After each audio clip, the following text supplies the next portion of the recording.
Bom dia, boa tarde, boa noite, queridos amigos aqui do canal. Damos início hoje à primeira análise da história do nosso canal, que iremos começar na 26ª rodada do Campeonato Brasileiro. Essa análise tem como base estruturar as rodadas dos times cariocas do Rio de Janeiro. Vamos aqui falar de escalações e de como a gente espera que esses jogos sejam nessa rodada.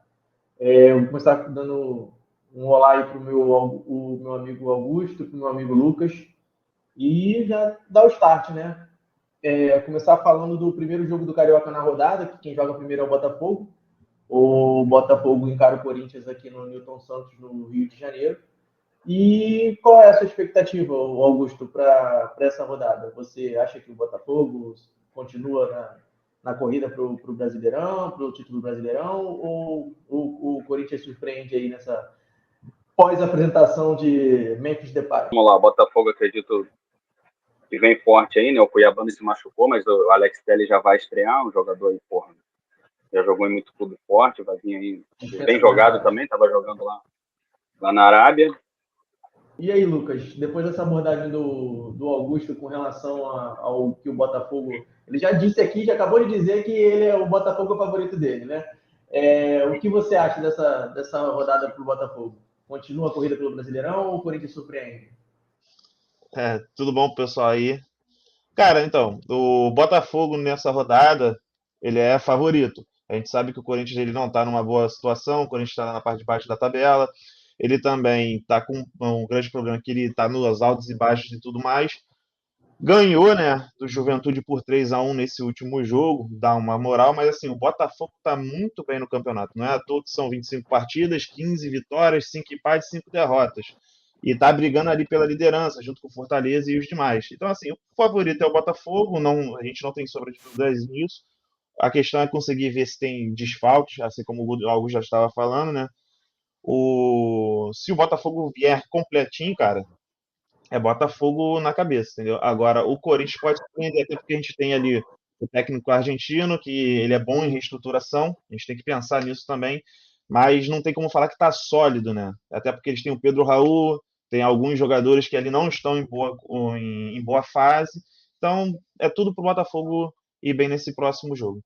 Então, sim, concordo com vocês com relação ao Botafogo, favoritaço até para o título do campeonato, né?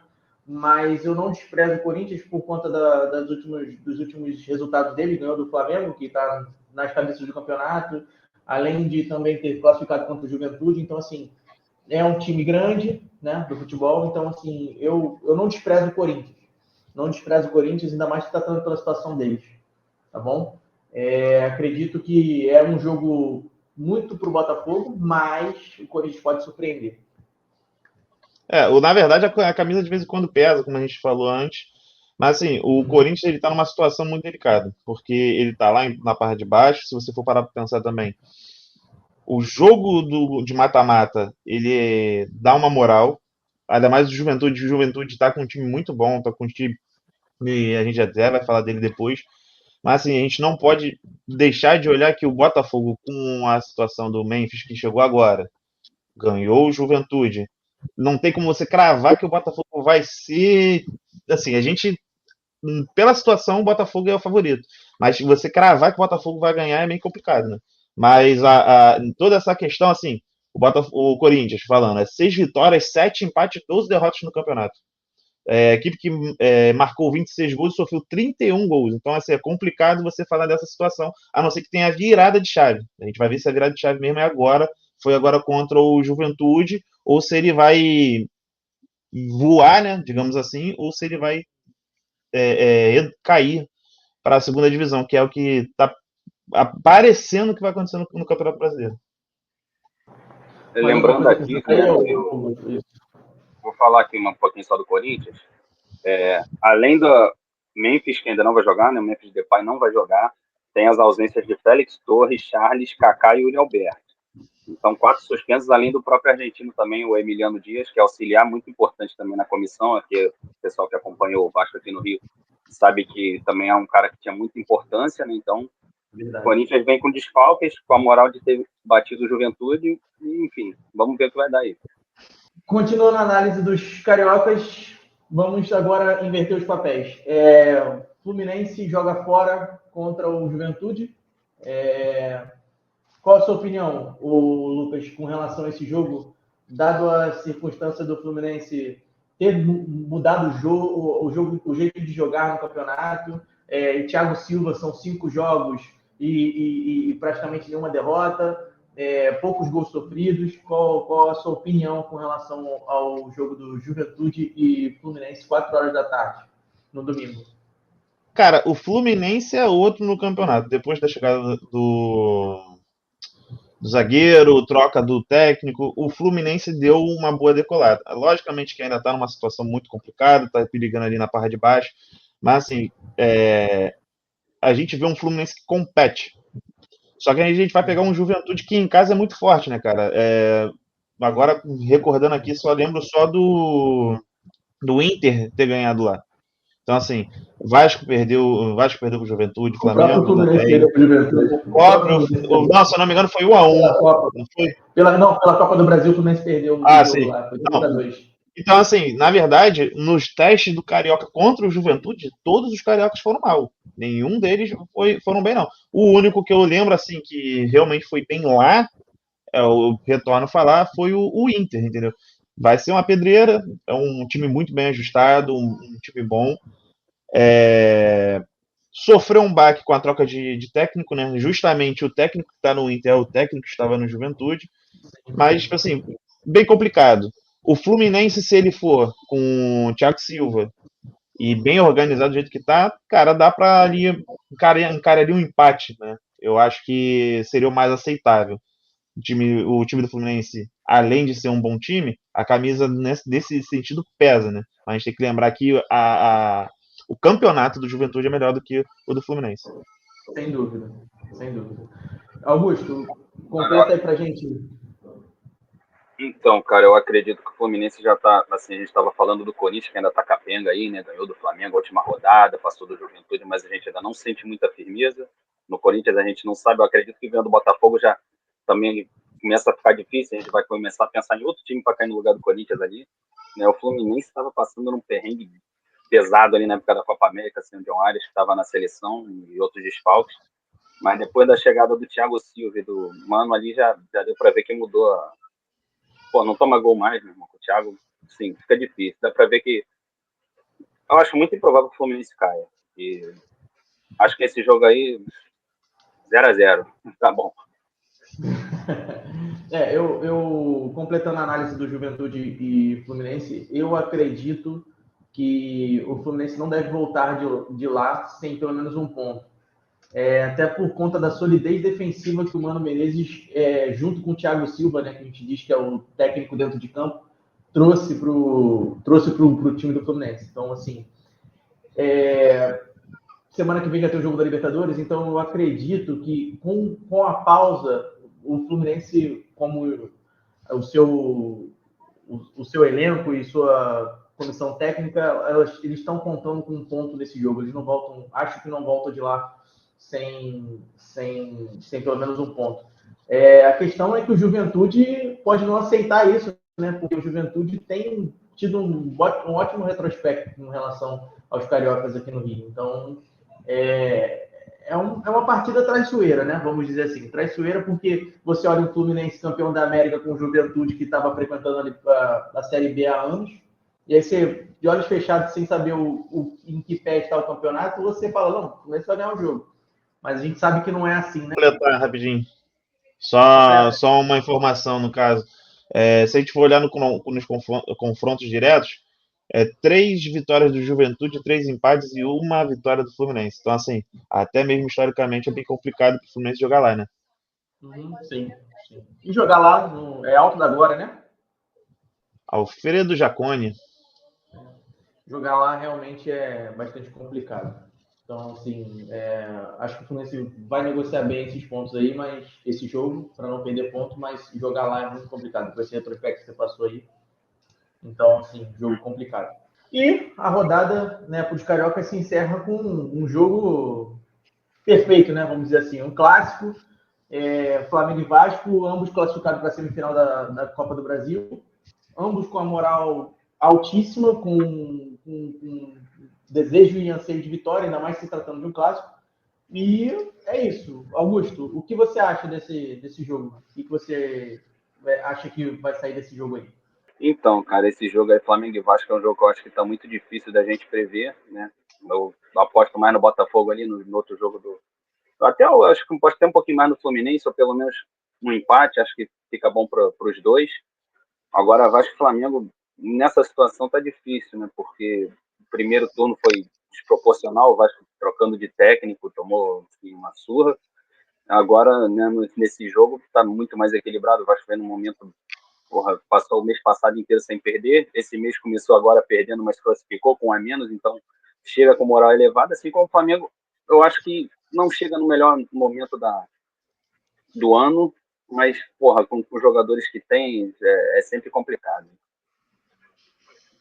Acho que é isso. E, Lucas, qual é a sua análise, Lucas, para esse Flamengo e Vasco, Vasco e Flamengo, clássico dos milhões, Maracanã, 2006 a Cara, 8?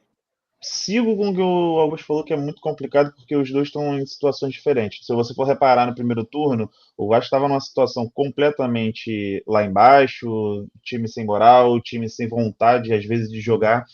Mudou de técnico duas vezes, né? No caso, entrou o técnico interino, deu uma melhoradinha ali, mas depois entrou o técnico português e ficou muito ruim. Ele não conseguiu emplacar, não conseguiu botar o seu modo de jogo da melhor forma possível. Então, não apenas ficou 4 jogos, né? Então, assim, o Flamengo e Vasco, né, que o mandante é o Flamengo, é um pouco complicado de se prever. E tem um outro fator. Primeiro, é um Tite pressionado, né? A torcida fala, tá brigando, reclamando. Mas a gente já, pelo menos eu já sabia que o estilo de jogo do Tite é aquele, faz o gol, segura.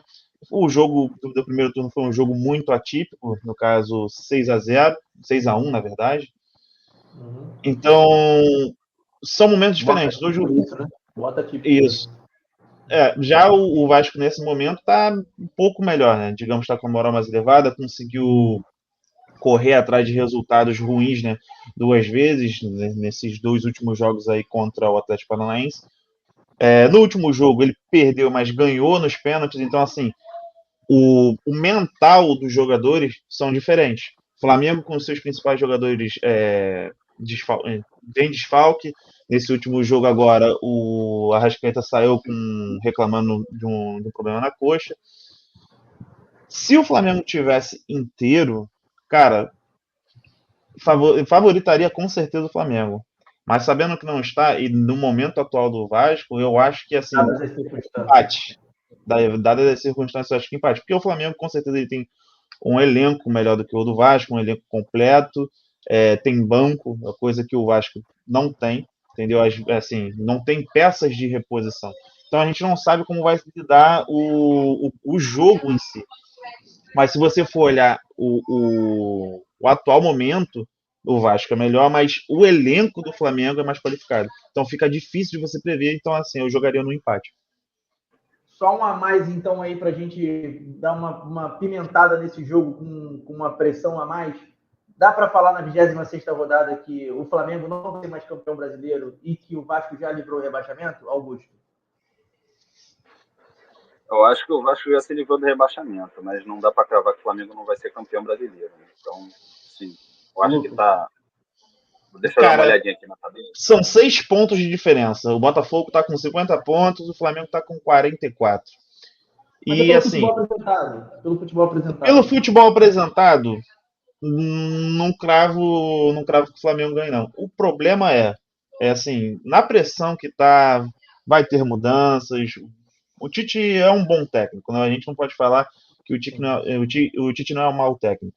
Então, assim, eu não sei como vai ser. No atual momento, eu não cravo que o Flamengo chegue ali, né, para se bater campeão, não. Pode bater, sei lá, talvez na Copa do Brasil, mata-mata, talvez o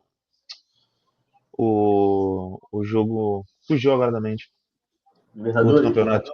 É isso. Libertadores também, por ser mata-mata. Mas, assim, brasileiro, eu acho que o Vasco, para mim, já saiu da zona de rebaixamento ali. Não, não conta mais com isso, mas também não conto com o Flamengo campeão do Brasileiro, não. E para finalizar essa análise dos 3 jogos dos Grandes do Rio, tem que ter o palpitômetro, né? Tem que ter o palpite de cada um aqui, para depois a gente cobrar o churrasco de final de ano aí na conta de alguém que ficar mal colocado, né? E eu começo pelo Lucas dessa vez. Lucas, Vasco e Flamengo, qual o resultado? Cara, difícil de Não prever, como eu precisa ser falei, para exato, mim tá? é. Empate e vitória para um dos lados. Não precisa botar para cá certo, não, tá? Aí tu corta Tá, essa parte. tá bom. Cara, no Clássico dos Milhões, para mim vai dar empate. Empate pro Lucas, deixa eu anotar aqui. E aí, Augusto, nesse clássico aí? Cara, acredito que vai ser um jogo pegado, mas 2-1 Vasco de virada. Eu tô com o Augusto, que eu acho que o Vasco ganha esse jogo. Não de virada, porque aí também já tá sendo bastante exato. Com o clássico eu não consigo precisar tanto assim. Cara, é Mas, aquilo. O Flamengo não tá no bom momento, o Vasco tá num momento melhor mentalmente, mas assim, é muito difícil você cravar, porque a defesa do Flamengo é boa, entendeu? É complicado sobre isso. Mas eu acho que essa é a resposta que o torcedor espera do Vasco, e eu acho que internamente deve estar sendo tratado isso. Por toda Sim. essa melhora do Vasco, essa resposta no clássico é fundamental. Entendeu? Na verdade, vai ser a redenção, né? Vai ser ali a consolidação de um trabalho, na verdade. Exatamente. Não que vai ser terra arrasada se perder o jogo de 1-0, mas eu acho que o Vasco vai dar um gásinho a mais ali. Entendeu? Sim. Então, essa é a minha opinião para fechar aqui. Então, Gabriel e Augusto, vitória do Vasco. Lucas, um empate no clássico. Tá? Seguindo, a gente vai para Juventude e Fluminense. Lucas, começa você agora. Cara, pelo retrospecto e posições na tabela, digamos assim, que nem tá tão longe, eu acho que o Fluminense vai com muito gás. Para mim dá Fluminense. Embora o retrospecto é favorável ao Juventude, para mim dá Fluminense. E você, Augusto, o que se espera desse jogo aí? Juventude e Fluminense, 4 horas da tarde. Eu ia falar que é da Fluminense, mas só para ser do contra aqui, eu vou botar empate. Então, eu acho que o Fluminense não toma gol com o Thiago Silva e não vai tomar de novo. Então, só para ser mais do contra ainda, para ser o all-in, eu vou na vitória do Juventude, apesar de ser tricolor, só para a gente ficar com as 3 opiniões aí e a gente ver quem é que foi que deu o tiro certo. Beleza? Então, Beleza. Augusto, vitória do Fluminense, né? Na verdade, eu sou vitória, o Guto vai de empate e você de derrota. Vitória, empate, derrota. Então, para poder finalizar esse vídeo, a gente vai com o último palpite. E desde já agradecer a galera que viu esse vídeo, que estamos começando um trabalho. Se você puder deixar o like aí e indicar para um amigo também. Muito importante. Vamos para o jogo do líder do campeonato, né? Como é que a gente encara isso aí, Augusto? Esse jogo do Botafogo e Corinthians? Assim, é aquilo, né? Como eu falei, o Ramon Dias ele é bom para esse tipo de jogo. Ele consegue fazer uma motivação legal ali nos jogadores nesses jogos importantes contra a líder, clássico, etc. Mas eu acho que não vai dar para o Corinthians, não. Acredito que o Botafogo vence isso aí 2-0. Ok. O Augusto ele tá convicto, já viu, né, Lucas? Ele dá até o virada, 2-0. O moleque é. Tá fazendo o dever de casa. Exatamente. E você, Lucas? O que você acredita nesse jogo aí? Cara, eu acredito na vitória do Botafogo, né? Embora não dê para cravar, né? Porque mesmo em baixa, o Corinthians vem com uma moral dessa classificação em cima do Juventude, já mais de 2-1, ganhou de 3-1 em casa. Mas a gente tem um outro fator que é o gramado sintético, né? Muda muita coisa. E os jogadores já não estão em boa fase. Então, assim, eu cravo na vitória do Botafogo. Então, para fechar, eu também, se no último resultado a gente discordou um do outro, a gente vai estar no mesmo caminho para Botafogo e Corinthians, porque eu acho que o Corinthians vai até ensaiar alguma coisa, mas o Botafogo está com o futebol muito em dia, tem todos os desfalques, gramado sintético, jogo fora de casa. Então, assim, são muitos elementos para que o Corinthians, para que o Botafogo não perca esse jogo, entendeu? corroboram muito. Então, assim, eu acho que o Corinthians dá um passo à frente para sair da zona de rebaixamento se ele ganha esse jogo. Porque, pô, eu acho que é o jogo mais difícil que ele pode encarar agora no Campeonato Brasileiro, é o jogo contra o Botafogo. Contra o líder, né? Não é um Exatamente. Botafogo de anos atrás que estava lá embaixo, é o jogo contra o líder. Exatamente. Então é isso, pessoal. Muito obrigado por ter nos assistido até aqui. Se gostou, como eu já falei, deixa o like. Aqui foi a análise da 26ª rodada com Augusto Lucas Amorim e Gabriel. Forte abraço. Nos encontramos na análise pós-rodada, 26ª rodada.